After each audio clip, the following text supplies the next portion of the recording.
തന്റെ ജീവിതത്തിലെ സർവ്വ പ്രയാസങ്ങളും എന്തൊക്കെ ദുരിതങ്ങളും ദുഃഖങ്ങളും പ്രശ്നങ്ങളും കടന്നു വന്നാൽ അവന്റെ കാര്യങ്ങൾ മുഴുവനും അല്ലാഹുവിന് ഫലമേൽപ്പിക്കുന്ന മനുഷ്യനുണ്ടല്ലോ, ആ മനുഷ്യനെ പടച്ച റബ്ബിന് വല്ലാത്ത ഇഷ്ടമാ, അവരോട് അല്ലാഹുവിന് വല്ലാത്ത സ്നേഹമാണ്, അല്ലാഹുവിന് വല്ലാത്ത ഇഷ്ടമാണെന്ന് പരിശുദ്ധമായ ഖുർആൻ പറയുമ്പോ എന്റെ പ്രിയപ്പെട്ട പെങ്ങളെ, അല്ലാഹു ഇഷ്ടപ്പെടണമെന്ന് ആഗ്രഹിക്കാത്ത ഏതെങ്കിലും ഒരു പെണ്ണെ സദസ്സിലിരിപ്പുണ്ടോ? എങ്ങനെയാണ് പടച്ചറപ്പിന്റെ സ്നേഹം കിട്ടുന്നത്? എങ്ങനെയാണ് പടച്ചറപ്പ് ഇഷ്ടപ്പെടുന്നത്? അതിനു വേണ്ടിയല്ലേ നിസ്കരിക്കുന്നത്, അതിനു വേണ്ടിയല്ലേ ഖുർആൻ ഓതുന്നത്, അതിനു വേണ്ടിയല്ലേ സദഖ കൊടുക്കുന്നത്, അതിനു വേണ്ടിയല്ലേ സൽക്കർമ്മങ്ങൾ ചെയ്യുന്നത്? ജീവിതത്തിൽ ഉറക്കമുടിഞ്ഞുകൊണ്ട് ഈ രാത്രി ഇവിടെ വന്നിരുന്ന് വഅദ് കേൾക്കുന്നത് എന്തിനു വേണ്ടിയാണ്? അല്ലാഹുവേ, നിന്റെ ഖുർആൻ പഠിച്ച മക്കളുടെ മജ്ലിസാണല്ലോ, നിന്റെ ഖുർആൻ പഠിച്ച മക്കൾ ആദരിച്ച മജ്ലിസാണല്ലോ, ഇവിടെ വന്നിരുന്ന പടച്ചവനെ നിന്റെ സ്നേഹം ഞങ്ങൾക്ക് കിട്ടുമല്ലോ. എന്റെ പ്രിയപ്പെട്ടവര്, അല്ലാഹു ഒരു മനുഷ്യനെ സ്നേഹിച്ചു കഴിഞ്ഞാൽ പിന്നെ ജീവിതത്തിൽ ഒരു പ്രയാസമില്ലല്ലോ, എത്ര വലിയ പ്രതിസന്ധി വന്നാലും തകർന്നു പോകില്ലല്ലോ, അവൻ അല്ലാഹുവിന്റെ സഹായം കിട്ടുമല്ലോ, എല്ലാ വഴിയിലൂടെയും പടച്ച റബ്ബ് സഹായിക്കുമല്ലോ, പാപങ്ങൾ ചെയ്യാതെ നിനക്ക് രക്ഷപ്പെടാൻ കഴിയുമല്ലോ. ഒരാൾ അല്ലാഹു ഇഷ്ടപ്പെട്ട് കഴിഞ്ഞാൽ അവന്റെ കൈ അല്ലാഹു ആകുമല്ലോ, അവന്റെ കണ്ണല്ലാഹു ആകുമല്ലോ, അവന്റെ ചെവി അല്ലാഹു ആകുമല്ലോ, അവന്റെ കാലല്ലാഹു ആകുമല്ലോ, അവൻ അല്ലാഹുവിലേക്ക് നടന്നാൽ പടച്ചവൻ അവനിലേക്ക് ഓടി വരുമല്ലോ. എന്റെ പ്രിയപ്പെട്ടവരെ, ഒരു മനുഷ്യനെ അല്ലാഹു ഇഷ്ടപ്പെട്ട് കഴിഞ്ഞാൽ അവന്റെ ദുനിയാവും ആഖിറവും രക്ഷപ്പെടുകയാ. അതുകൊണ്ട് തവക്കൽതു അലല്ലാഹ് എന്ന് പറയുന്ന ഒരു നല്ല ഗുണം നിനക്കുണ്ടോ? ഒന്നാമത്തെ പ്രതിഫലം എന്ത്? നിന്നെ അല്ലാഹു ഇഷ്ടപ്പെടുന്നുണ്ടെന്ന് അല്ലാഹുവിന്റെ വിശുദ്ധ ഖുർആൻ, പരിശുദ്ധമായ ഖുർആൻ പറയുന്ന ഒന്ന്, നിന്നെ അല്ലാഹു ഇഷ്ടപ്പെടുന്നുണ്ട്. അല്ലാഹു ഇഷ്ടപ്പെട്ടവർക്ക് മാത്രമേ ഇത് പറയാൻ കഴിയൂ. അല്ലാഹു നമുക്ക് ഈമാൻ നൽകുമാറാകട്ടെ, അല്ലാഹ് ഈമാൻ നൽകുമാറാകട്ടെ. ഇന്ന് ഈ വഅദിന് വരുന്നതിന് മുമ്പ് ഒരു വട്ടമെങ്കിലും തവക്കൽതു അലല്ലാഹ് എന്ന് പറഞ്ഞ ആരെങ്കിലും ഉണ്ടെങ്കിൽ ഒന്ന് കൈവക്കുക. ഇന്ന് വഅദിന് വരുന്നതിന് മുമ്പ് താത്താമാര്, ഞാൻ പറഞ്ഞില്ലേ അല്ലാഹ് ഇഷ്ടപ്പെട്ടവർക്ക് മാത്രമേ ഇത് പറയാൻ പറ്റൂ. അല്ലാതെ താടിയും തഴമ്പും മാത്രമല്ല, അല്ലാഹു ഇഷ്ടപ്പെട്ട ഒരു വ്യക്തിക്ക് മാത്രമേ എന്ത് കാര്യം വരുമ്പോഴും തവക്കൽതു അലല്ലാഹ് എന്ന് പറയാൻ പറ്റൂ. അല്ലാഹു നമുക്ക് ഈമാൻ നൽകുമാറാകട്ടെ. ഉറക്കെ പറ, അല്ലാഹു ഈമാൻ നൽകുമാറാകട്ടെ, അല്ലാഹു നമുക്ക് ഈമാൻ നൽകുമാറാകട്ടെ. അതുകൊണ്ടാണ് ഞാൻ പറഞ്ഞത്, ഇത് നിസ്സാരമല്ല, അത് വെറുതെ പറഞ്ഞ് കളയേണ്ട ഒരു വാചകമല്ല. ജീവിതത്തിലേക്ക് എത്ര വലിയ പ്രതിസന്ധിയും ഏത് പ്രയാസം വന്നാലും എന്റെ പ്രിയപ്പെട്ടവരെ, ആ ഒരു നല്ല ഗുണം നമ്മുടെ നാവിലേക്ക് നമ്മൾ കൊണ്ടുവരണം. മറ്റുള്ളവരോട് നമ്മൾ പറയും, അതല്ല അല്ലാഹുവിനോട് പറ, അല്ലാഹുവിനോട് നമ്മുടെ കാര്യങ്ങൾ. അതാ പറഞ്ഞത്, ഒരിക്കലും മരണമില്ലാത്ത അല്ലാഹ്, ഒരിക്കലും മരിക്കാത്തവനാണ്, ഒരിക്കലും മരിക്കാത്തവനോടാണ് നിങ്ങൾ പരമേൽപ്പിക്കേണ്ടത് എന്ന് പരിശുദ്ധമായ ഖുർആൻ പറയുമ്പോൾ എന്റെ പ്രിയപ്പെട്ട സഹോദരങ്ങളെ, ആ ഒരു നല്ല ഗുണം നമ്മുടെ ജീവിതത്തിലേക്ക് നമുക്ക് കൊണ്ടുവരാൻ കഴിയണം. അപ്പൊ ആർക്കെങ്കിലും തവക്കൽതു അലല്ലാഹ് എന്ന് പറയുന്ന ഗുണമുണ്ടെങ്കിൽ നിന്റെ ഹൃദയത്തിന്റെ അകത്ത് അല്ലാഹുണ്ട്. അല്ലാഹു നിലനിർത്തി തരുമാറാകട്ടെ, അല്ലാഹു നിലനിർത്തി തരുമാറാകട്ടെ. നിന്റെ ഹൃദയത്തിന്റെ അകത്ത് അല്ലാഹുവിന്റെ അർശുണ്ട്. മരിക്കുന്ന കാലം വരെ അല്ലാഹു നിലനിർത്തി തരുമാറാകട്ടെ. രണ്ട്, ഞാൻ വിശദീകരിക്കുന്നില്ല. അല്ലാഹുവിന്റെ പരിശുദ്ധമായ ഖുർആൻ എവിടെന്ന് പറയുകയാണ്. രണ്ടാമത്തെ പ്രതിഫലം എന്തെന്നറിയുമോ? വമൻ യതവക്കൽ അലല്ലാഹി ഫഹുവ ഹസ്ബു ഇന്നല്ലാഹ ബാലിഗു അംരിഹി ഖദ് ജഅലല്ലാഹു ലികുല്ലി ശൈഇൻ ഖദറാ.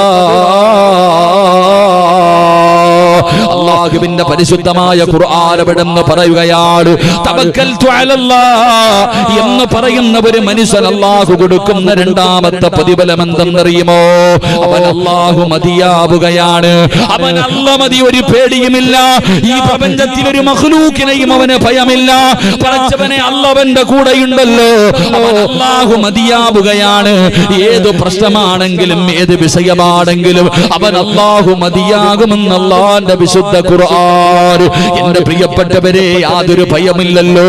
നമുക്കെല്ലാവർക്കും അറിയാം, മഹാനായ ഖലീലുല്ലാഹി ഇബ്രാഹിം നബി അലൈഹിസ്സലാം, അല്ലാഹുവിന്റെ പ്രവാചകനായ ഇബ്രാഹിം നബി അലൈഹിസ്സലാമിന് നമ്രൂദിന്റെ അനുയായികൾ കൊണ്ടുപതാ പിടിച്ചുകൊണ്ട് വരികയാണ്. വിഗ്രഹങ്ങളെ തകർത്തതിന്റെ പേരില് ഇബ്രാഹിം നബി അലൈഹിസ്സലാമിനെ പിടിച്ചുകൊണ്ട് വരികയാണ്. അവസാനം അവിടെ നിന്ന് പറഞ്ഞ് എല്ലാവർക്കും മാതൃകയാകുന്ന രീതിയിലുള്ള ഒരു ശിക്ഷ വേണം ഇബ്രാഹിമിന് കൊടുക്കാൻ. ഇനി ഒരാൾ പോലും ഇങ്ങനെ നമ്മുടെ ദൈവങ്ങളോട് ചെയ്യാൻ പാടില്ല. പടച്ചവനെ അങ്ങനെ ഭയാനകമായ ഒരു കുടി കുടിക്കുകയാണ്. ഒരു വലിയ കുടി കുടിച്ചു, ഒരു വലിയ തീക്കുണ്ടാരം ഉണ്ടാക്കുകയാണ്. ചരിത്രങ്ങൾ പറയുന്നു, ആകാശത്തിന്റെ മുകളിലൂടെ പറന്നു പോകുന്ന പറവകളുണ്ടല്ലോ, നമ്രൂദിന്റെ തീക്കുണ്ടാരത്തിന്റെ മുകളിലൂടെ പറന്നു പോകുന്ന പറവകൾ പോലും അവിടെ നിന്ന് കരിഞ്ഞ് താഴെ വീഴുകയാണ്. ഭയാനകമായ ഒരു തീക്കുണ്ടാരം ഉണ്ടാക്കുകയാണ്. എന്നിട്ട് അതിന്റെ അടുക്കലേക്ക് പോകാൻ കഴിയാത്തത് കാരണം ഇബ്രാഹിം നബി അലൈഹിസ്സലാമിനെ ഉയരമുള്ള ഒരു സ്ഥലത്ത് ഇങ്ങനെ കയറ്റി നിർത്തുകയാണ്. അമ്പും ബില്ലും തയ്യാറാക്കി വെച്ചിരിക്കുകയാണ്. എന്നിട്ട് ഇങ്ങനെ എഴുതി വിടാ സമയമാകുമ്പോ മുഖറബുൽ അംലാക്ക് മലക്ക് ജിബ്രീൽ അലൈഹിസ്സലാം ഇറങ്ങി വരികയാണ്. മഹാനായ ഇബ്രാഹിം നബിയുടെ ചാരത്തേക്ക് പടച്ചവനെ ജിബ്രീൽ എന്ന് പറയുന്ന മാലാഖ ഇറങ്ങി വരികയാ. വന്നിട്ട് ചോദിക്കുന്നു, ഇബ്രാഹിം നബിയേ, ഞാൻ സഹായിക്കട്ടെ, ഞാൻ നിങ്ങളെ രക്ഷപ്പെടുത്തട്ടെ. ഒന്ന് സമ്മതം തന്നു കഴിഞ്ഞാൽ ഈ തീക്കുണ്ടാരം ഞാൻ അണച്ചു കളയാ, നിങ്ങളെ ഞാൻ രക്ഷിക്കാൻ നബിയേ. ഇബ്രാഹിം നബി അലൈഹിസ്സലാം അവിടെ നിന്ന് പറഞ്ഞ മറുപടി എന്താ? ഇബ്രാഹിം നബി അലൈഹിസ്സലാം ജിബ്രീൽ എന്ന് പറയുന്ന മലക്കിനോട് പറഞ്ഞ മറുപടി എന്തെന്നറിയുമോ?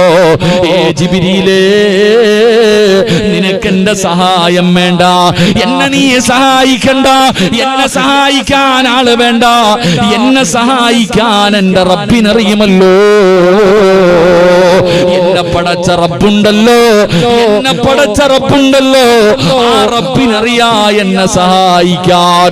എന്റെ പ്രിയപ്പെട്ടവരെ, ചരിത്രം പഠിച്ചവരല്ലേ, നമ്രൂദിന്റെ തീക്കുണ്ടാരത്തിലേക്ക് കടന്നു പോയിട്ട് ദിവസങ്ങൾ കഴിഞ്ഞു.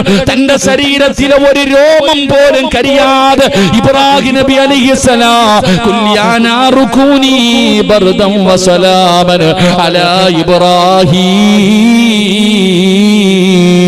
നമ്രൂദിന്റെ തീക്കുണ്ടാരത്തിനകത്ത് നിന്ന് ഒരു രോമം പോലും കരിയാതെ മാസങ്ങൾ കഴിഞ്ഞിട്ട് ഇബ്രാഹിം നബി അതിനകത്ത് നിന്ന് എഴുന്നേറ്റ് വന്നെന്ന് ഖുർആൻ പറയുമ്പോ, എന്റെ പ്രിയപ്പെട്ടവരെ, അല്ലാഹു മതിയാവുകയാണ്. ഏത് വിഷയം വന്നാലും, എത്ര വലിയ പ്രശ്നം വന്നാലും പടച്ചവനെ അവൻ അല്ല മതിയാവുകയാണ്. അല്ലാഹുവിന്റെ സഹായം നമുക്ക് ലഭിക്കുകയാണ്. എന്റെ പ്രിയപ്പെട്ടവരോട് പറയുകയാ, എല്ലാവരും വല്ലാത്ത പേടിയിലാണ്. ശത്രുക്കൾ മുഴുവനും ഇസ്ലാമിനെതിരെ ഒറ്റക്കെട്ടായി തിരിഞ്ഞുകൊണ്ടിരിക്കുകയാണ്. നാനാഭാഗത്ത് നിന്ന് പടച്ചവനെ മുസ്ലിമീങ്ങൾക്കെതിരെ ശത്രുക്കൾ കൂട്ടമായി ആക്രമിച്ചു കൊണ്ടിരിക്കുകയാണ്. അവരിങ്ങനെ ഭയപ്പെടുത്തുകയാണ്. ഓരോന്ന് പറഞ്ഞു പടച്ചവര് ലൗജികാത് പറഞ്ഞു. എന്റെ പ്രിയപ്പെട്ടവരെ, ഇപ്പൊ അവസാനം ഹലാല് വരെ എത്തി, അങ്ങനെ തുപ്പല് വരെ എത്തി. ഇങ്ങനെയെല്ലാം പറഞ്ഞുകൊണ്ട് നമ്മളെ ഭയപ്പെടുത്തുമ്പോ, ഏക സിവിൽ കോഡ് മുന്നിൽ കാണിച്ച് ഭയപ്പെടുത്തുമ്പോ, പൗരത്വ ബില്ല് കാണിച്ച് ഭയപ്പെടുത്തുമ്പോ, എന്റെ പ്രിയപ്പെട്ട മുസ്ലിമിനോട് പറയുകയാ, എന്തിനാ നീ ഭയപ്പെടുന്നത്? എന്തിനാ നീ പേടിക്കുന്നത്? എന്റെ പ്രിയപ്പെട്ട മുസ്ലിമേ, നമ്മുടെ കൂടെ പടച്ച റബ്ബുണ്ടെന്ന് എന്തേ നീ ചിന്തിക്കാതെ പോകുന്നത്? അല്ലാഹു നമ്മുടെ കൂടെ ഉണ്ടല്ലോ. ഒരുത്തൻ അല്ലാഹുവിലേക്ക് അവന്റെ കാര്യങ്ങൾ പരമേൽപ്പിച്ചു കഴിഞ്ഞാൽ പിന്നെ അവൻ ആരെയും പേടിയില്ലല്ലോ, അവന് ഭയപ്പെടേണ്ട കാര്യമില്ലല്ലോ. അതിന് ഏറ്റവും വലിയ തെളിവെന്തെന്നറിയോ? മഹാനായ ആദരവായ പ്രവാചകൻ നബി മുഹമ്മദ് മുസ്തഫ സ്വല്ലല്ലാഹു അലൈഹി വസല്ലമ തങ്ങള് മക്കയിൽ നിന്ന് മദീനയിലേക്ക് ഹിജ്റ പോകുന്ന സമയമുണ്ടല്ലോ. അല്ലാഹുവിന്റെ പ്രവാചകൻ സ്വല്ലല്ലാഹു അലൈഹി വസല്ലമ തങ്ങള് മക്കയിൽ നിന്ന് മദീനയിലേക്ക് ഹിജ്റ പോകാൻ തീരുമാനിക്കുകയാണ്. അല്ലാഹുവേ, ഇബ്ലീസാണ് പോയി ശത്രുക്കളോട് പറഞ്ഞു കൊടുത്തത്, മുഹമ്മദ് നാട് വിടാൻ പോകുകയാണ്, മദീനയിലേക്ക് കടക്കാൻ കടക്കാൻ പോവുകയാണ്. രക്ഷപ്പെട്ട് കഴിഞ്ഞാ പിന്നെ ഒരിക്കലും നിങ്ങൾക്ക് തൊടാൻ കഴിയില്ല. ഇബ്ലീസാണ് പോയി പറഞ്ഞു കൊടുക്കുന്നത്. അവസാനം എന്റെ പ്രിയപ്പെട്ടവര്, അല്ലാഹുവിന്റെ പ്രവാചകൻ സല്ലല്ലാഹു അലൈഹി വസല്ലമ തങ്ങളുടെ വീട് വളയുകയാ. അതാ ഖുറൈശികളെ നേതാക്കന്മാർ വാളുമെടുത്തുകൊണ്ട് അല്ലാഹുവിന്റെ പ്രവാചകന്റെ വീട് വളഞ്ഞിരിക്കുകയാണ്. അല്ലാഹുവിന്റെ റസൂൽ വീടിന്റെ വെളിയിൽ ഇറങ്ങിയാൽ അല്ലാഹുവിന്റെ പ്രവാചകനെ വധിക്കുന്നതിന് വേണ്ടി ശത്രുക്കൾ മുഴുവനും മൂടിപ്പിടിച്ച വാളുമായിട്ട് അല്ലാഹുവിന്റെ പ്രവാചകന്റെ വീട് വളഞ്ഞിരിക്കുകയാണ്. വീടിനകത്താണെങ്കിൽ അല്ലാഹുവിന്റെ പ്രവാചകനുണ്ട്. മഹാനായ സയ്യിദുനാ അലി ഇബ്നു അബീ ത്വാലിബ് റളിയല്ലാഹു തആല അൻഹു അല്ലാഹുവിന്റെ പ്രവാചകനെ പെട്ടെന്ന് ചോദിച്ചു, അലിയേ, ഞാൻ കടന്നിരുന്ന സ്ഥലത്ത് നീ കടക്കുമോ അലിയേ? അലിയാർ തങ്ങൾ പറയുന്നു, യാ റസൂലല്ലാഹ്, എനിക്കെന്ത് പേടിയാ നബിയേ, എനിക്കെന്ത് പേടിയാ നബിയേ. കടക്കാൻ പറഞ്ഞാ കടക്കുമല്ലോ. അല്ലാഹുവിന്റെ പ്രവാചകൻ കടന്നിരുന്ന സ്ഥലത്ത് അലിയാർ തങ്ങൾ കടക്കുകയാ. അല്ലാഹുവിന്റെ പ്രവാചകന് വീടിന്റെ വെളിയിലേക്ക് ഇറങ്ങുന്നതിന് വേണ്ടി തയ്യാറെടുക്കുമ്പോ അതാ വരുന്ന മുഖറബുൽ അംലാക്ക് മലക്ക് ജിബ്രീൽ അലൈഹിസ്സലാം ഇറങ്ങി വരികയാണ്. എന്നിട്ട് അല്ലാഹുവിന്റെ പ്രവാചകനോട് പറഞ്ഞത് എന്തെന്നറിയോ? യാ റസൂലല്ലാഹ്, അല്ലാഹുവിന്റെ നബിയേ, യാത്രയ്ക്ക് വേണ്ടി ഇറങ്ങാ സമയമാകുമ്പോ, വാതിൽ തുറക്കാ സമയമാകുമ്പോ എന്ത് ചെയ്യണമെന്നറിയുമോ? ഒരു പിടി മണ്ണ് വാരണം നബിയേ. അല്ലാഹുവിന്റെ പ്രവാചകൻ സല്ലല്ലാഹു അലൈഹി വസല്ലമ തങ്ങളുടെ വീട് മുഴുവനും ശത്രുക്കൾ വളഞ്ഞിരിക്കുകയാ. ഇറങ്ങിയ അപ്പ തന്നെ വെട്ടിക്കൊല്ലാൻ. അങ്ങനെ എല്ലാവരും തയ്യാറായി നിൽക്കുമ്പോഴാണ് ജിബ്രീൽ അലൈഹിസ്സലാം വന്നിട്ട് പറഞ്ഞു കൊടുത്തു, നബിയേ, യാത്രയ്ക്ക് വേണ്ടി വാതിൽ തുറക്കാൻ സമയമാകുമ്പോ ഒരു പിടി മണ്ണ് വാരണം. എന്നിട്ടോ സൂറത്തു യാസീൻ, വജഅൽനാ മിൻ ബൈനി ഐദീഹിം സ്വദ്ദാ വമിൻ ഖൽഫിഹിം സ്വദ്ദാ. ഈ ഖുർആൻ സൂറത്തു യാസീനിലെ ഈ ആയത്ത് ഓതിയിട്ട് ആ മണ്ണിലൊന്ന് ഊതണം. എന്നിട്ട് വാതിൽ തുറന്നിട്ട് ഒറ്റ ഏറെറിയണം. എന്നിട്ട് ധൈര്യമായിട്ട് ഇറങ്ങി പൊക്കോളാൻ അള്ളാഹു നമുക്ക് ഈമാൻ നൽകുമാറാകട്ടെ. എന്റെ പ്രിയപ്പെട്ടവരെ, പ്രവാചകൻ സല്ലല്ലാഹു അലൈഹി വസല്ലമ തങ്ങൾ പരിശുദ്ധമായ ഖുർആൻ സൂറത്തു യാസീനിലെ ഈ ആയത്ത് ഓതിയിട്ട് ഒരു പിടി മണ്ണ് വാരിയിട്ട് വീടിന്റെ വാതിൽ തുറന്ന് വെളിയിലേക്ക് വലിച്ചെറിഞ്ഞിട്ട് ആ ശത്രുക്കളുടെ കണ്ണിന്റെ മുന്നിലൂടെ നടന്നുപോയി മഹാനായ നബി മുഹമ്മദ് മുസ്തഫ. പ്രിയപ്പെട്ട സഹോദരങ്ങളെ, ഈ അള്ളയാ നമ്മുടെ കൂടെയുള്ളത്. ആറ്റം ബോംബും വേറൊന്നും വേണ്ട. ആറ്റം ബോംബോ അല്ലെങ്കിൽ ഏതെങ്കിലും വലിയ വലിയ ആയുധങ്ങളൊന്നും വേണ്ട. ഒരു പിടി മണ്ണ് വാരിയുള്ള നബി സല്ലല്ലാഹു അലൈഹി വസല്ലമ തങ്ങൾ അവിടെ നിന്ന് ഒരു പിടി മണ്ണ് വാരി തന്റെ മുന്നിലേക്ക് എറിഞ്ഞു. ആ വീട് വളഞ്ഞിരിക്കുന്ന ശത്രുക്കളുടെ നടുവിലൂടെ മുത്തുനബി അവിടെ നിന്ന് നടന്നുപോയി. പ്രവാചകൻ സല്ലല്ലാഹു അലൈഹി വസല്ലമ തങ്ങൾ അവരുടെ കണ്ണിന്റെ മുന്നിലൂടെ നടന്നുപോയി. എന്തിനാ നമ്മൾ ഭയപ്പെടുന്നത്? നമ്മൾ ആരെയാ ഭയപ്പെടേണ്ടത്? എന്റെ പ്രിയപ്പെട്ടവരെ, നമ്മുടെ ശത്രുക്കളെ നമ്മൾ ഭയപ്പെടുത്താൻ നോക്കുകയാ. പലതും പറഞ്ഞിട്ട് നമ്മൾ വരണ്ട് മൂത്രൊടിക്കാൻ തുടങ്ങി. നമുക്ക് പൗരത്വ ബില്ലും ആ ബില്ലും ഈ ബില്ലും പാസ്സാക്കുമ്പോ നമ്മളിപ്പോ ഇങ്ങനെ വിറക്കാൻ തുടങ്ങി. എടാ പൊന്നാര ചങ്ങാതി, അള്ളാഹു ചോദിച്ചത് എന്തെന്നറിയുമോ? ഇതിനു മുമ്പും ഇവിടെ ഈ നമ്മളൊക്കെ വരുന്നതിന് നമ്മുടെ മുൻഗാമികൾക്കും എന്റെ പ്രിയപ്പെട്ടവരെ പൗരത്വ ബില്ലുണ്ടായിരുന്നു. നിങ്ങൾ ചരിത്രം നോക്ക്. അള്ളാഹുവിന്റെ പ്രവാചകൻ സല്ലല്ലാഹു അലൈഹി വസല്ലമ തങ്ങളുടെ സ്വഹാബത്ത് മക്കയിൽ നിന്നും മദീനയിലേക്ക് ഹിജറ പോയി. മക്കയിൽ നിന്നും മദീനയിലേക്ക് ഹിജറ പോയി. ഹിജറ പോകുന്ന സമയത്ത് ഖുറൈശികൾ പറഞ്ഞു, എടാ, ഈ നാട്ടിൽ നിന്ന് ഉണ്ടാക്കിയത് മുഴുവനും ഇവിടെ ഇട്ടിട്ട് നീയും നിന്റെ അള്ളായും കൂടെ പോടാ, നീയും നിന്റെ അള്ളായും കൂടെ പോകാൻ പറഞ്ഞപ്പോ അവര് സമ്പാദിച്ച സമ്പാദ്യം മുഴുവനും ആ മക്കത്ത് ഉപേക്ഷിച്ച് ഇട്ടിരുന്ന വസ്ത്രത്തോടു കൂടി അവര് പോയി. അതാണ് സഹാബത്ത്, അതാണ് നമ്മുടെ മുൻഗാമികൾ. നമ്മൾ ഇതിനെ കുറിച്ച് പറയുമ്പോ പറയുന്നു, പടച്ചോനെ എല്ലാം പോവല്ലോ അല്ല, ജയിലിൽ കൊണ്ടിടുവല്ലോ അല്ല. നമ്മൾ പേടിച്ചോണ്ടിരിക്കപ്പോഴേ അല്ല ചോദിച്ചെന്തെന്നറിയോ? അം ഹസിബുത്തും അൻ തദ്ഖുലുൽ ജന്ന ഫലമ്മാ യതികും മസലുൽ ലദീന ഖലൗ മിൻ ഖബ്ലികും. സ്വർഗ്ഗത്തിലേക്ക് വെറുതെ കേറി പോകാമെന്ന് നീ കരുതിയോ? അല്ലാഹുവിന്റെ സ്വർഗ്ഗം വെറുതെ കിട്ടുമെന്ന് നീ കരുതിയോ? ഇല്ല മനുഷ്യ. അല്ലാഹ് പറഞ്ഞു, ഇല്ലടാ, നിന്റെ മുൻഗാമികൾ അനുഭവിച്ചതുപോലെ നീയും അനുഭവിക്കേണ്ടി വരും. ആ ദുഃഖങ്ങളും ദുരിതങ്ങളും പ്രയാസങ്ങളും നീ അനുഭവിക്കേണ്ടി വരും. അനുഭവിച്ചാലേ നിനക്ക് സ്വർഗ്ഗത്തിൽ പോകാൻ പറ്റൂ. എന്റെ പ്രിയപ്പെട്ട സഹോദരങ്ങളെ, സഹോദരിമാരെ, ഞാൻ ഓർമ്മപ്പെടുത്തുന്നു, നമ്മൾ അല്ലാഹുവിലേക്ക് തിരിച്ചു മടങ്ങുക. നമ്മുടെ ഈമാൻ നമ്മൾ ഉറപ്പിക്കുക. അതല്ലാതെ ഇനി തലകുത്തി പറഞ്ഞാലും ഇതൊക്കെ ഇവരിവിടെ പാസ്സാക്കും. ഇതൊക്കെ പാസ്സാക്കുമെന്ന് ഞാനല്ല പറഞ്ഞത്, മഹാനായ നബി മുഹമ്മദ് മുസ്തഫ സല്ലല്ലാഹു അലൈഹി വസല്ലം. ഒരു കാലഘട്ടം വരുമെന്ന് മുത്തുനബി പഠിപ്പിച്ചല്ലോ. അതിന്റെ തുടക്കമാണ് ഇതൊക്കെ നടക്കുന്നത്. അതുകൊണ്ട് നാം മനസ്സിലാക്കേണ്ടത് എന്താ? നമ്മൾ നമ്മുടെ ഈമാൻ ഉറപ്പിക്കുക. നബി സല്ലല്ലാഹു അലൈഹി വസല്ലമ തങ്ങൾ അവിടെ നിന്ന് ഇറങ്ങിപ്പോയി. അബൂബക്കർ സിദ്ദീഖ് റളിയല്ലാഹു തആല അൻഹു ഇറങ്ങിപ്പോകുന്ന വഴിയിൽ നിൽക്കുകയാ. അല്ലാഹുവിന്റെ റസൂൽ സല്ലല്ലാഹു അലൈഹി വസല്ലമ തങ്ങൾ ചോദിച്ചു, അബൂബക്കറെ, നീ എന്റെ കൂടെ വരുന്നുണ്ടോ? വരുന്നുണ്ട് നബിയെ. രണ്ടുപേരും കൂടെ യാത്ര തുടങ്ങി. നമുക്കറിയാം അല്ലാഹുവിന്റെ പ്രവാചകൻ സല്ലല്ലാഹു അലൈഹി വസല്ലമ തങ്ങളും അബൂബക്കർ സിദ്ദീഖ് റളിയല്ലാഹു തആല അൻഹു രണ്ടുപേരും കൂടെ ഒരു ഗുഹയ്ക്കകത്ത് കയറി ഒളിച്ചിരുന്നു. അല്ലാഹുവിന്റെ പ്രവാചകൻ സല്ലല്ലാഹു അലൈഹി വസല്ലമ തങ്ങൾ അബൂബക്കർ സിദ്ദീഖ് തങ്ങളുടെ മടിയിൽ തലവെച്ചിട്ട് കിടന്നുറങ്ങുകയാ. കുറെ കഴിഞ്ഞപ്പോൾ അബൂബക്കർ തങ്ങളുടെ കൈകാലുകൾ വിറയ്ക്കുന്നുണ്ട്. അബൂബക്കർ സിദ്ദീഖ് റളിയല്ലാഹു തആല അൻഹുവിന്റെ കൈകാലുകൾ വിറയ്ക്കുമ്പോൾ മുത്തുനബി ചോദിച്ചു, എന്തു പറ്റി അബൂബക്കറെ? നബിയേ, നമ്മൾ ഇരിക്കുന്ന ഗുഹയുടെ മുകളിൽ ശത്രു വന്ന് നബിയെ, അവന്റെ കയ്യിലിരിക്കുന്ന വാളിന്റെ വെളിച്ചം ദാ ഈ ഗുഹയ്ക്കകത്ത് അടിക്കുകയാ. അവനെങ്ങാണം കാലിലേക്ക് നോക്കിയാ നമ്മളെ പിടിക്കുമല്ലോ. അവിടെയാണ് മനസ്സിലാക്കേണ്ടത്. നബി സല്ലല്ലാഹു അലൈഹി വസല്ലമ തങ്ങളോട് പറയുന്ന, അവന്റെ കയ്യിലിരിക്കുന്ന വാളിന്റെ വെളിച്ചം ദോണ്ടി ഗുഹയ്ക്കകത്ത് അടിക്കുന്ന നബിയെ, അവനെങ്ങാണം അവന്റെ കാലിലേക്ക് നോക്കിയാൽ നമ്മളെ രണ്ടുപേരെയും പിടിക്കുമല്ലോ നബിയെ. ആ സമയത്ത് അല്ലാഹുവിന്റെ പ്രവാചകൻ സല്ലല്ലാഹു അലൈഹി വസല്ലമ തങ്ങൾ ചിരിക്കുകയാ. എന്തേ നബിയെ ചിരിക്കണേ? എന്തേ നബിയെ ചിരിക്കുന്നേ? അപ്പോഴാണ് അല്ലാഹുവിന്റെ റസൂൽ സല്ലല്ലാഹു അലൈഹി വസല്ലമ തങ്ങൾ പറഞ്ഞു കൊടുത്ത, അബൂബക്കറെ, അല്ലാഹ് നമ്മുടെ കൂടെ ഇല്ലേ അബൂബക്കറെ? നമ്മൾ രണ്ടുപേരും അല്ലല്ലോ, അല്ലാഹ് കൂടെ നമ്മുടെ കൂടെ ഇല്ലേ? മൂന്നാമനായി അവനവന്റെ കാലിലേക്ക് നോക്കണമെങ്കിൽ അവൻ തീരുമാനിച്ചാ പോരാ, അല്ലാഹു തീരുമാനിക്കണമെന്ന് ആദരവായ പ്രവാചകൻ നബി മുഹമ്മദ് മുസ്തഫ സല്ലല്ലാഹു അലൈഹി വസല്ലമ തങ്ങൾ അവിടെ നിന്ന് പറയുമ്പോ എന്റെ പ്രിയപ്പെട്ട പെങ്ങളോട് പറയുകയാണ്, സഹോദരങ്ങളോട് പറയുകയാ, തവക്കൽതു അലല്ലാഹ്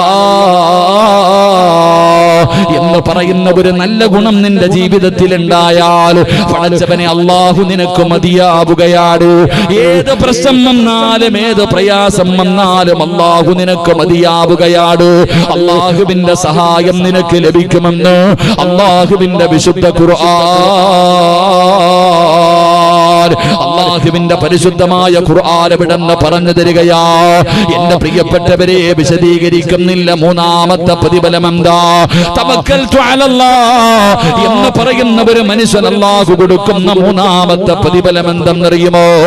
ഇന്നഹു ലൈസ ലഹു സുൽത്താനുൻ അലല്ലദീന ആമനൂ വഅലാ റബ്ബിഹിം യതവക്കലൂൻ. إنما السلطان على الذين يتولونه والذين هم به مشركون. അല്ലാഹുവിന്റെ വിശുദ്ധമായ ഖുർആൻ വിടന്ന് പറയുന്ന തവക്കൽതു അലല്ലാഹ് എന്ന് പറയുന്ന ഒരു മനുഷ്യര് അല്ലാഹു കൊടുക്കുന്ന മൂന്നാമത്തെ പ്രതിഫലം എന്തെന്നറിയുമോ? ശപിക്കപ്പെട്ട ഇബ്ലീസ് ഉണ്ടല്ലോ, പിശാചുണ്ടല്ലോ, അവന്റെ ഉപദ്രവങ്ങളിൽ നിന്ന് അല്ലാഹു അവന് സംരക്ഷണം കൊടുക്കുമെന്ന് അല്ലാഹുവിന്റെ വിശുദ്ധ ഖുർആൻ. അല്ലാഹുവിന്റെ പരിശുദ്ധമായ ഖുർആൻ പറയുകയാണ്, ഏ മനുഷ്യ, തവക്കൽതു അലല്ലാഹ് പറയടാ. വീടിന്റെ അകത്ത് കയറുമ്പോ തവക്കൽതു അലല്ലാഹ് പറ, വീടിന്റെ വെളിയിൽ ഇറങ്ങുമ്പോ തവക്കൽതു അലല്ലാഹ് പറ, മക്കളെ സ്കൂളിലേക്ക് വിടുമ്പോ തവക്കൽതു അലല്ലാഹ് പറ, വാഹനത്തിൽ കയറുമ്പോ തവക്കൽതു അലല്ലാഹ് പറ, കടയിലേക്ക് പോകുമ്പോ തവക്കൽതു അലല്ലാഹ് പറ. അല്ലാഹുവിന്റെ ഖുർആൻ വിടന്ന് പറയുകയാണ്, പിശാചുണ്ടല്ലോ, പിശാചിന്റെ ഉപദ്രവങ്ങളിൽ നിന്ന് അല്ലാഹു നിന്നെ രക്ഷപ്പെടുത്തുമെന്ന് അല്ലാഹുവിന്റെ വിശുദ്ധ ഖുർആൻ. അല്ലാഹുവിന്റെ പരിശുദ്ധമായ ഖുർആൻ പറയുന്നു, തവക്കൽതു അലല്ലാഹ് എന്ന് പറഞ്ഞാൽ അല്ലാഹു അവന് സംരക്ഷണം കൊടുക്കും. അല്ലാഹു നമുക്ക് ഈമാൻ നൽകുമാറാകട്ടെ. സ്കൂളിൽ പോകുമ്പോ, വീട്ടിൽ കയറുമ്പോ തവക്കൽതു അലല്ലാഹ് പറ. വീടിനകത്ത് പലരും പറയുമല്ലോ, ഉസ്താദേ ശൈത്താന്റെ ഷർറ, വീടിനകത്ത് ശൈത്താന്റെ ഷർറ എന്ന് പറയുന്നവരുണ്ട്. അല്ലാഹു നമ്മളെ കാത്തുരക്ഷിക്കുമാറാകട്ടെ. അല്ലാഹു നമ്മളെ കാത്തുരക്ഷിക്കുമാറാകട്ടെ. വീട്ടിൽ ശൈത്താന്റെ ഷർറുണ്ടെങ്കിൽ ആ ഷർറു മാറ്റാനുള്ള വഴി അല്ലാഹുവിന്റെ ഖുർആൻ പറഞ്ഞു തരുന്നില്ലേ? എന്റെ പ്രിയപ്പെട്ടവരെ, വീട്ടിനകത്ത് ബുദ്ധിമുട്ടും പ്രയാസങ്ങളും അനുഭവിക്കുന്നവരുണ്ട്. പൈശാചികമായിട്ടുള്ള ഉപദ്രവങ്ങൾ വീട്ടിലുള്ളവരുണ്ട്. അല്ലാഹു നമ്മുടെ വീടുകളെ കാത്തുരക്ഷിക്കുമാറാകട്ടെ. അല്ലാഹു മലക്കുകളുടെ സംരക്ഷണം നൽകുമാറാകട്ടെ. വീടിനകത്ത് കൂടിയിരിക്കുന്ന ശൈത്താനെ ഇറക്കിവിടാൻ 5 പൈസയുടെ പണിയൊന്നുമില്ല.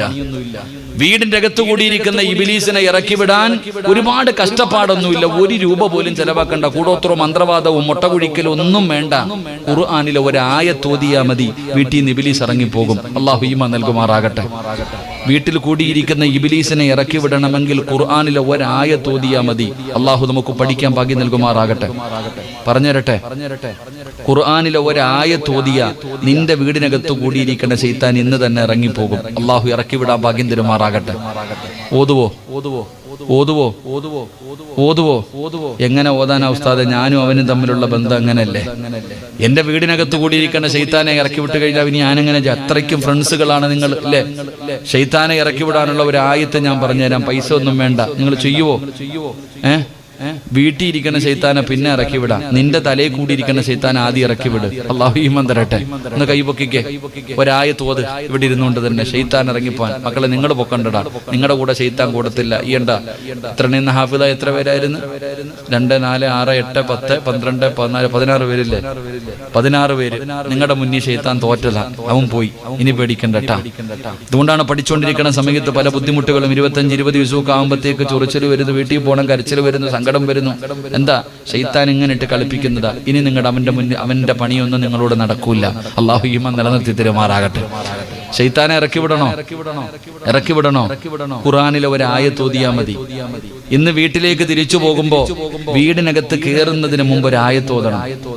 വീടിനകത്തേക്ക് കയറുന്നതിന് മുമ്പ് ഒരായത്ത് ഓതണം. ഓതുമ്പോ ഇബ്ലീസ് മക്കളോട് പറയും, ഇന്നിവിടെ കടക്കാൻ പറ്റൂല, വേറെ വീട് നോക്കിക്കൊള്ളാൻ.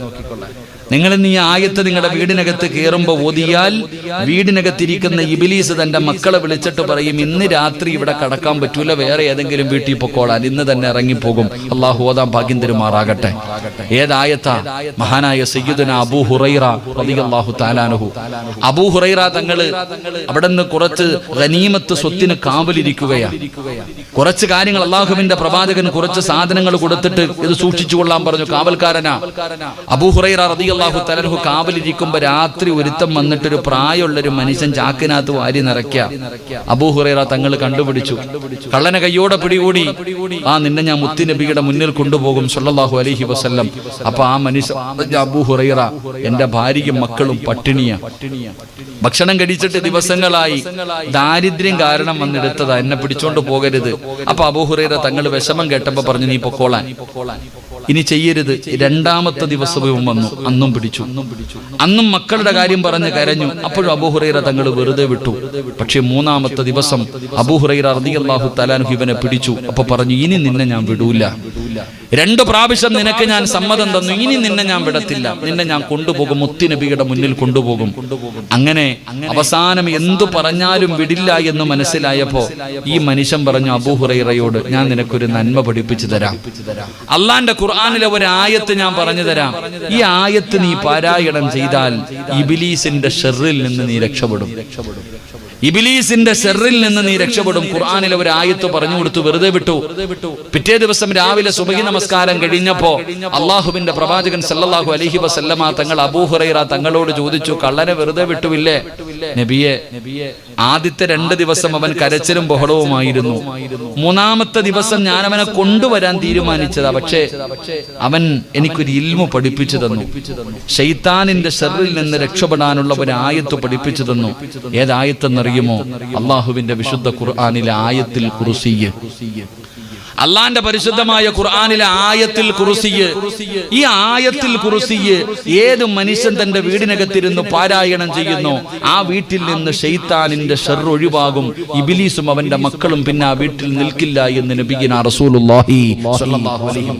എന്നിട്ട് പ്രവാചകൻ ചോദിച്ചു, അവൻ കള്ളനാണെങ്കിലും പറഞ്ഞത് സത്യമാ?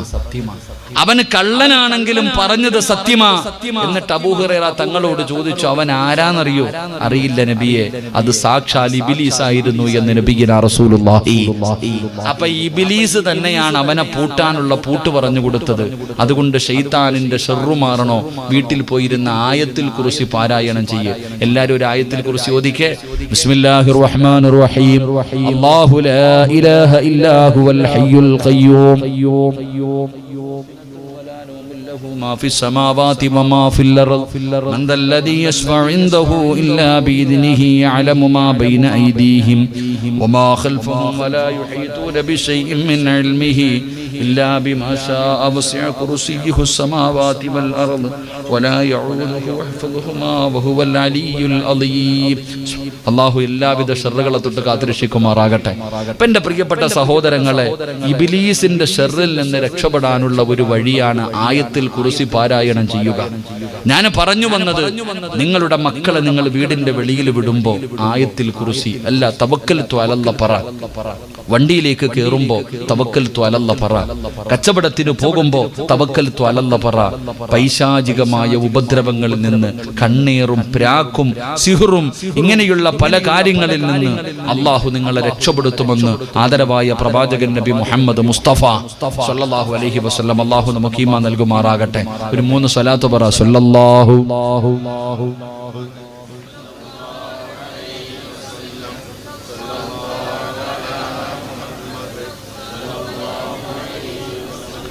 اللهم صل على محمد يا رب صل عليه وسلم. അല്ലാഹുവിന്റെ വിശുദ്ധമായ ഖുർആൻ അവിടെന്ന് പറയുകയാണ്, തവക്കൽതു അലല്ലാഹ് എന്ന് പറയുന്ന ഒരു മനുഷ്യൻ അല്ലാഹു കൊടുക്കുന്ന 3ാമത്തെ പ്രതിഫലം, പൈശാചികമായ ഉപദ്രവങ്ങളിൽ നിന്ന് അല്ലാഹു ആ മനുഷ്യനെ അവിടെന്ന് സംരക്ഷിക്കുകയാ. 4ാമതായിട്ടോ അല്ലാഹുവിന്റെ പരിശുദ്ധമായ ഖുർആൻ അവിടെന്ന് പറയുകയാ, തവക്കൽതു അലല്ലാഹ് എന്നൊരു മനുഷ്യന് പറഞ്ഞു കഴിഞ്ഞാൽ അല്ലാഹു അവന് കൊടുക്കുന്ന 4ാമത്തെ പ്രതിഫലം എന്തെന്നറിയുമോ? കുല്ലയുസീബനാ ഇല്ലാ മാ കതബല്ലാഹു ലനാ ഹുവ മൗലാനാ. അല്ലാഹുവിന്റെ പരിശുദ്ധമായ ഖുർആൻ വിടന്ന് പറയുകയാണ്, ഏത് പ്രതിസന്ധിയിലും പിടിച്ചു നിൽക്കാനുള്ള ഒരു ധൈര്യമുണ്ടല്ലോ. ഏത് പ്രയാസത്തിന്റെ സമയത്തും ലക്ഷങ്ങളുടെ കടം വന്നാൽ, സമ്പത്ത് മുഴുവനും തകർന്നു പോയാൽ, കച്ചവടം മുഴുവനും തകർന്നു പോയാൽ, പടച്ചവനെ മാരകമായ രോഗങ്ങൾ പിടിപെട്ടാൽ, നിന്റെ ജീവിതത്തിൽ എത്ര വലിയ പ്രതിസന്ധി കടന്നു വന്നാൽ പിടിച്ചു നിൽക്കാനുള്ള ഒരു ധൈര്യമുണ്ടല്ലോ, പിടിച്ചു നിൽക്കാനുള്ള ഒരു ഈമാനുണ്ടല്ലോ. അല്ലാഹു നിനക്ക് തരുമെന്ന് അല്ലാഹുവിന്റെ വിശുദ്ധ ഖുർആൻ. എന്റെ പ്രിയപ്പെട്ടവരെ, നമുക്കില്ലാതെ പോയതും അത് തന്നെയാണ്. പ്രയാസങ്ങളെ കടന്നു വരുമ്പോ, അല്ലാഹുവേ ക്യാൻസർ എന്ന് പറയുന്ന രോഗം വരുമ്പോ ആത്മഹത്യ ചെയ്യുന്നവരുണ്ടല്ലോ. കച്ചവടം നടത്തിയിട്ട് ലക്ഷങ്ങൾ നഷ്ടപ്പെട്ടു പോയി കടക്കാരനാകിയപ്പോ കുടുംബസമേതം ആത്മഹത്യ ചെയ്യുന്ന കാലമാണല്ലോ. ജീവിതത്തിൽ എന്തെങ്കിലും പ്രയാസങ്ങൾ കടന്നു വരുമ്പോ നമ്മൾക്ക് പലർക്കും പിടിച്ചു നിൽക്കാൻ കഴിയുന്നില്ല, പതറുകയാണ്, പേടിച്ചു പോവുകയാണ്. എന്തേ മനുഷ്യ നിനക്ക് ധൈര്യമില്ലാതെ പോയത്?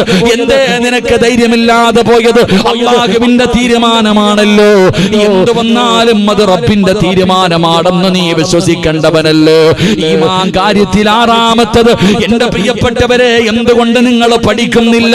വൽഖദിരി ഖൈരിഹി വശർരിഹി മിനല്ലാഹി തആല. നന്മയും തിന്മയും അല്ലാഹുവിന്റെ ഭാഗത്ത് നിന്നാണ് ഉണ്ടാകുന്നതെന്ന് വിശ്വസിക്കണമല്ലോ. അത് വിശ്വസിക്കാതെ നീ യഥാർത്ഥ മുസ്ലിമാകില്ലല്ലോ. അതുകൊണ്ട് എന്റെ പ്രിയപ്പെട്ടവരോട് പറയുകയാണ്, എത്ര വലിയ പ്രയാസം വന്നാലും പറഞ്ഞോ തവക്കൽതു അലല്ലാഹ്. അല്ലാഹുവിന്റെ സഹായം കിട്ടും ചെറുപ്പക്കാരാ. എന്റെ പ്രിയപ്പെട്ട പെങ്ങളെ, ജീവിതത്തിൽ നിന്റെ ഭർത്താവ് നിന്നെ ഒറ്റപ്പെടുത്തിയാലും, നിന്റെ ഭർത്താവിന്റെ കുടുംബക്കാര് നിന്നെ ഒറ്റപ്പെടുത്തിയാലും, നീ ചെയ്യാത്ത തെറ്റിന്റെ പേരിൽ നിന്നെ എത്ര പരിഹസിച്ചാലും നാടൻ കെടുത്തിയാലും, നീ അല്ലാഹുവേ തവക്കൽതു അലല്ലാഹ് പറഞ്ഞോ. പടച്ച റബ്ബ് നിന്റെ മനസ്സിന് ധൈര്യം തരും പെങ്ങള്. നിനക്ക് പഠിക്കാറുള്ള ഒരു ചരിത്രം ഞാൻ പറഞ്ഞു തരാ. ആദരവായ പ്രവാചകൻ നബി മുഹമ്മദ് മുസ്തഫ സല്ലല്ലാഹു അലൈഹി വസല്ലമ തങ്ങൾ പറയുകയാണ്, ജീവിതത്തിൽ എത്ര വലിയ പ്രയാസം വന്നാൽ പിടിച്ചു നിൽക്കാൻ കഴിയാതെ ഈ ജീവിതം അങ്ങ് അവസാനിപ്പിക്കണമെന്ന് തോന്നുന്ന നിമിഷമുണ്ടല്ലോ, ആ നിമിഷത്തിൽ നിനക്ക് ഈ ദിക്റൊന്ന് 3 പ്രാവശ്യം പറയാൻ കഴിയുമോ? ഹസ്ബുനല്ലാഹു നിഅമൽ വകീൽ നിഅമൽ മൗലാ വനിഅമൻ നസീർ. പടച്ചവരെ ഈ പറയുന്ന ദിക്ർ നിങ്ങൾക്കൊന്ന് പറയാൻ കഴിയുമോ? ഇതാര് പറഞ്ഞ ദിക്റെന്നറിയുമോ? ഇതാര് പറഞ്ഞ ദിക്റെന്നറിയുമോ? മഹാനായ ആദരവായ പ്രവാചകൻ നബി മുഹമ്മദ് മുസ്തഫ സല്ലല്ലാഹു അലൈഹി വസല്ലമ തങ്ങളുടെ പ്രിയപ്പെട്ട ഭാര്യയാണ് ആയിഷ ബീവി റളിയല്ലാഹു തആല അൻഹ. അല്ലാഹുവിന്റെ പ്രവാചകന്റെ ഭാര്യയാണ് ആയിഷ ബീവി. ആയിഷ എന്ന് പറയുന്ന ആയിഷ ബീവി റളിയല്ലാഹു തആല അൻഹയെ കുറിച്ച് അല്ലാഹുവേ ബദരീങ്ങളിൽപ്പെട്ട സ്വഹാബിയാണ് സൗബാ റളിയല്ലാഹു തആല അൻഹ. യുവത്വത്തിന്റെ നടുവിലൂടെ നടന്നു പോകുന്ന സൗബാൻ എന്ന് പറയുന്ന ചെറുപ്പക്കാർ, ഇവര് രണ്ടുപേരെയും ചേർത്ത് പറയുകയാണ് ആയിഷ ബീബി വ്യഭിചരിച്ചെന്ന് പറയുകയാണ്. അല്ലാഹുവിന്റെ പ്രവാചകന്റെ പ്രിയപ്പെട്ട ഭാര്യയായ ആയിഷ ബീബി റളിയല്ലാഹു തആല അൻഹ ഈ സഫ്വാൻ എന്ന് പറയുന്ന ഈ ചെറുപ്പക്കാരുമായി വ്യഭിചരിച്ചെന്ന് പറഞ്ഞു പരത്തുകയാ. മുനാഫിക്കീങ്ങളാണ് തുടങ്ങുന്നത്, പിന്നെ എല്ലാവരും ഏറ്റുപിടിക്കുകയാണ്. കാരണം ആയിഷ ബീബിക്ക് എതിരായിരുന്ന തെളിവുകൾ മുഴുവനും എവിടെ നോക്കിയാലും ആയിഷ ബീബിയെ കുറിച്ചാണ് പറയുന്നത്. അല്ലാഹുവിന്റെ പ്രവാചകന്റെ ഭാര്യയെ കുറിച്ച് ഇങ്ങനെ നാട്ടുകാർ ചർച്ച ചെയ്യുകയാ. എവിടെ നോക്കിയാലും അവിടെ ഇത് ഈ വിഷയങ്ങളാണ് ചർച്ച ചെയ്യുന്നത്. അല്ലാഹുവിന്റെ പ്രവാചകൻ അവിടെ നിന്ന് സഹിക്കാൻ കഴിഞ്ഞില്ല, അള്ളാന്റെ റസൂലിന് അവിടെ നിന്ന് സഹിക്കാൻ കഴിഞ്ഞില്ല. അല്ലാഹുവിന്റെ പ്രവാചകന് വീട്ടിലേക്ക് കടന്നു വന്നു, അള്ളാന്റെ റസൂല് തന്റെ വീട്ടിലേക്ക് കടന്നു വന്നു. ആയിഷ ബീബി റളിയല്ലാഹു തആല അൻഹയോട് പറഞ്ഞു, ആയിഷ കുറച്ചു ദിവസം നീ നിന്റെ വീട്ടിൽ പോയി നിൽക്ക്, നിനക്കൊരു സമാധാനം കിട്ടാൻ, നിനക്കൊരു സമാധാനം കിട്ടാൻ കുറച്ചു ദിവസം നീ നിന്റെ വീട്ടിലേക്ക് പോയി നിൽക്ക്. ആയിഷ ബീബി റളിയല്ലാഹു തആല അൻഹയ്ക്ക് അത് താങ്ങാൻ കഴിഞ്ഞില്ല. പടച്ചവനെ തന്റെ പ്രിയപ്പെട്ട വാപ്പയായ അബൂബക്കർ സിദ്ദീഖ് റളിയല്ലാഹു തആല അൻഹു അവിടെ നിന്ന് വാപ്പ കടന്നു വരുമ്പോ ആയിഷ ബീബി റളിയല്ലാഹു തആല അൻഹ വാപ്പയുടെ ചാരത്ത് ചെന്നിട്ട് പറഞ്ഞു, ഉപ്പാ ഞാൻ അല്ലാഹുവിന്റെ റസൂലിന്റെ ഭാര്യ, ഞാൻ അങ്ങനെ ചെയ്യുമെന്ന് വാപ്പയ്ക്ക് തോന്നുന്നുണ്ടോ? അബൂബക്കർ തങ്ങൾ മിണ്ടുന്നില്ല. അതാ ആയിഷ ബീബി റളിയല്ലാഹു തആല അൻഹ തന്റെ പ്രിയപ്പെട്ട ഉമ്മയുടെ ചാരത്തേക്ക് കടന്നു പോവുകയാണ്. ഉമ്മാനെ കെട്ടിപ്പിടിക്കുകയാണ്. പൊട്ടിക്കരഞ്ഞുകൊണ്ട് ആയിഷ ബീബി റളിയല്ലാഹു തആല അൻഹ അവിടെ നിന്ന് പറഞ്ഞു, ഉമ്മാ ഞാൻ ഒരിക്കലും അങ്ങനെ ചെയ്യില്ല ഉമ്മാ, ഇവര് പറയുന്നത് കള്ളമാ ഉമ്മാ. ആയിഷ ബീബി റളിയല്ലാഹു തആല അൻഹ തന്റെ പ്രിയപ്പെട്ട മാതാവിനെ കെട്ടിപ്പിടിച്ചുകൊണ്ട് പറയുകയാ. ഉമ്മയും ഒന്നും മിണ്ടിയില്ല. ആയിഷ ബീബി റളിയല്ലാഹു തആല അൻഹ തന്റെ വീടിനകത്ത് കിടക്കുകയാണ്. തന്റെ വീടിനകത്ത് കയറിയിട്ട് വാതിലടയ്ക്കുകയാ. എന്റെ പ്രിയപ്പെട്ട പെങ്ങളെ, അന്ന് ആയിഷ ബീബിക്ക് ചെറിയ പ്രായമാണ്, നിന്റെ മക്കളുടെ പ്രായമേ ഉള്ളൂ. ആയിഷ ബീബിയെ ഒരു നാട് മുഴുവനും അവിടെ നിന്ന് തെറ്റുകാരിയായി കാണുകയാണ്. പലരും സംശയത്തോടെ നോക്കുകയാണ്. ആയിഷ ബീബി റളിയല്ലാഹു തആല അൻഹ ആത്മഹത്യ ചെയ്തില്ല. പിന്നെ എന്ത് ചെയ്തെന്നറിയുമോ? ഓരോ ദിവസവും സുബഹി കഴിയുമ്പോ ആയിഷ ബീബി റളിയല്ലാഹു തആല അൻഹ വീടിന്റെ വാതിലിൽ ഇങ്ങനെ നോക്കിയിരിക്കുകയാണ്. അല്ലാഹുവിന്റെ റസൂൽ വരുന്നുണ്ടോ? മുത്തുനബി അവിടെ നിന്ന് കടന്നു വരുന്നുണ്ടോ? പടച്ചവനെ ആഴ്ചകൾ കഴിയുകയാണ്. ഒരു ദിവസം അല്ലാഹുവിന്റെ പ്രവാചകന് സുബഹി കഴിഞ്ഞു നോക്കുമ്പോ ചിരിക്കുന്ന മുഖത്തോടെ ആയിഷ ബീബി റളിയല്ലാഹു തആല അൻഹയുടെ വീട്ടിലേക്ക് കടന്നു വരികയാ. ആയിഷ ബീബി ഇറങ്ങി ഓടുകയാണ്. അല്ലാഹുവിന്റെ പ്രവാചകനെ ഓടിച്ചെന്ന് കെട്ടിപ്പിടിക്കുകയാ. എന്നിട്ട് ചോദിക്കുന്നു, നബിയേ യാ റസൂലല്ലാഹ്,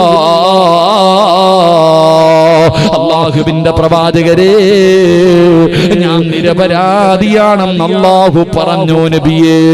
ജിബ്രീൽ ഖുർആനിന്റെ ആയത്തുമായിട്ട് ഇറങ്ങി വന്നു നബിയേ. അല്ലാഹുവിന്റെ പ്രവാചകൻ അവിടെ നിന്ന് പറഞ്ഞു, ആയിഷ നീ നിരപരാധിയാണെന്ന് അല്ലാഹു പറഞ്ഞു. ആയിഷ ഖുർആനിൽ ആയത്തിറങ്ങി. ആയിഷ അല്ലാഹുവിന്റെ പ്രവാചകൻ അവിടെ നിന്ന് പറയുമ്പോൾ ആയിഷ ബീബി റളിയല്ലാഹു തആല അൻഹ അവിടെ നിന്ന് പറഞ്ഞു, നബിയേ എനിക്കുറപ്പായിരുന്നു നബിയേ ഖുർആനിൽ ആയത്തിറങ്ങുമെന്ന്, ജിബ്രീൽ ആയത്തുമായി വരുമെന്ന് എനിക്ക് വല്ലാത്ത ഉറപ്പായിരുന്നു നബിയേ. അല്ലാഹുവിന്റെ റസൂൽ അവിടെ നിന്ന് ചോദിച്ചു, ആയിഷ ജിബ്രീൽ വരുമെന്ന് നീ ഉറപ്പിച്ചു പറയാനുള്ള കാരണം എന്താ? എങ്ങനെയാ നീ പിടിച്ചു നിന്നത്? ഇത്രയും ദിവസം എല്ലാവരും നിന്നെ കൈയൊഴിഞ്ഞപ്പോ നീ എങ്ങനെയാ പിടിച്ചു നിന്നത്? ആയിഷ ബീബി റളിയല്ലാഹു തആല അവിടെന്ന് പറഞ്ഞു, നബിയേ, നിസ്കാരപ്പായിലിരുന്ന് പറഞ്ഞത് ഒരേ ഒരു ദിക്റാണ് നബിയേ. ആയിഷ ബീബി റളിയല്ലാഹു തആല നിസ്കാരപ്പായിലിരുന്ന് പറഞ്ഞത് ഒരേ ഒരു ദിക്റാ. ഏത് ദിക്റെന്ന് അറിയുമോ?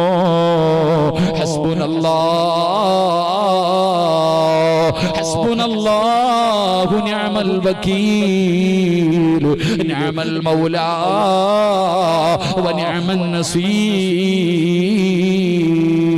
ആയിഷ ബീബി റളിയല്ലാഹു തആല തന്റെ ജീവിതത്തിലെ ഏറ്റവും പ്രയാസമുണ്ടായ സമയത്ത്, ഏറ്റവും കൂടുതൽ ഒരു പരീക്ഷണമുണ്ടായ സമയത്ത് ആയിഷ ബീബി റളിയല്ലാഹു തആല പിടിച്ചു നിന്നത് ഈ ദിക്ർ പറഞ്ഞിട്ടാ.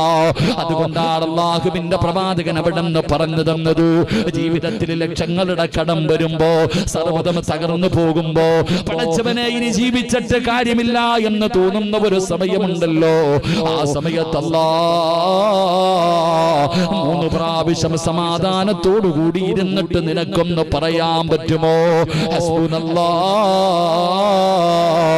അല്ലാഹു നിന്നെ സഹായിക്കുമെന്ന് നബി മുഹമ്മദ് മുസ്തഫ സല്ലല്ലാഹു അലൈഹി വസല്ലമ തങ്ങൾ അവിടെന്ന് പറഞ്ഞു തരുമ്പോ എന്റെ പ്രിയപ്പെട്ട ഉപ്പമാരോട് പറയുകയാണ്, പറഞ്ഞു തവക്കൽതു അലല്ലാഹ്, പറഞ്ഞു തവക്കൽതു അലല്ലാഹ്. ഏത് വലിയ പ്രതിസന്ധി ഉണ്ടായാൽ പിടിച്ചു നിൽക്കാനുള്ള ഒരു മനസ്സുണ്ടല്ലോ, ഒരു മനധൈര്യമുണ്ടല്ലോ, അത് അല്ലാഹു നിനക്ക് തരുമെന്ന് നബി മുഹമ്മദ് മുസ്തഫ അവിടെന്ന് പറഞ്ഞു, നബിയേ, നിസ്കാരപ്പായിലിരുന്ന് പറഞ്ഞത് ഒരേ ഒരു ദിക്റാണ് നബിയേ. ആയിഷ ബീബി റളിയല്ലാഹു തആല നിസ്കാരപ്പായിലിരുന്ന് പറഞ്ഞത് ഒരേ ഒരു ദിക്റാ. ഏത് ദിക്റെന്ന് അറിയുമോ?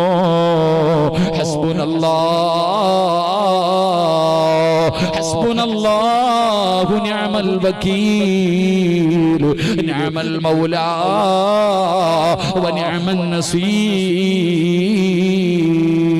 ആയിഷ ബീബി റളിയല്ലാഹു തആല തന്റെ ജീവിതത്തിലെ ഏറ്റവും പ്രയാസമുണ്ടായ സമയത്ത്, ഏറ്റവും കൂടുതൽ ഒരു പരീക്ഷണമുണ്ടായ സമയത്ത് ആയിഷ ബീബി റളിയല്ലാഹു തആല പിടിച്ചു നിന്നത് ഈ ദിക്ർ പറഞ്ഞിട്ടാ. അതുകൊണ്ടാണ് അല്ലാഹുവിന്റെ പ്രവാചകൻ അവിടെന്ന് പറഞ്ഞു തന്നത്, ജീവിതത്തിൽ ലക്ഷങ്ങളുടെ കടം വരുമ്പോ, സർവ്വതം തകർന്നു പോകുമ്പോ, പടച്ചവനെ ഇനി ജീവിച്ചിട്ട് കാര്യമില്ല എന്ന് തോന്നുന്ന ഒരു സമയമുണ്ടല്ലോ, ആ സമയത്ത് അല്ലാഹ് 3 പ്രാവശ്യം സമാധാനത്തോടുകൂടി ഇരുന്നിട്ട് നിനക്കൊന്ന് പറയാൻ പറ്റുമോ? ഹസ്ബുനല്ലാഹ്, അല്ലാഹു നിന്നെ സഹായിക്കുമെന്ന് നബി മുഹമ്മദ് മുസ്തഫ സല്ലല്ലാഹു അലൈഹി വസല്ലമ തങ്ങൾ അവിടെന്ന് പറഞ്ഞു തരുമ്പോ എന്റെ പ്രിയപ്പെട്ട ഉപ്പമാരോട് പറയുകയാണ്, പറഞ്ഞു തവക്കൽതു അലല്ലാഹ്, പറഞ്ഞു തവക്കൽതു അലല്ലാഹ്. ഏത് വലിയ പ്രതിസന്ധി ഉണ്ടായാൽ പിടിച്ചു നിൽക്കാനുള്ള ഒരു മനസ്സുണ്ടല്ലോ, ഒരു മനധൈര്യമുണ്ടല്ലോ, അത് അല്ലാഹു നിനക്ക് തരുമെന്ന് നബി മുഹമ്മദ് മുസ്തഫ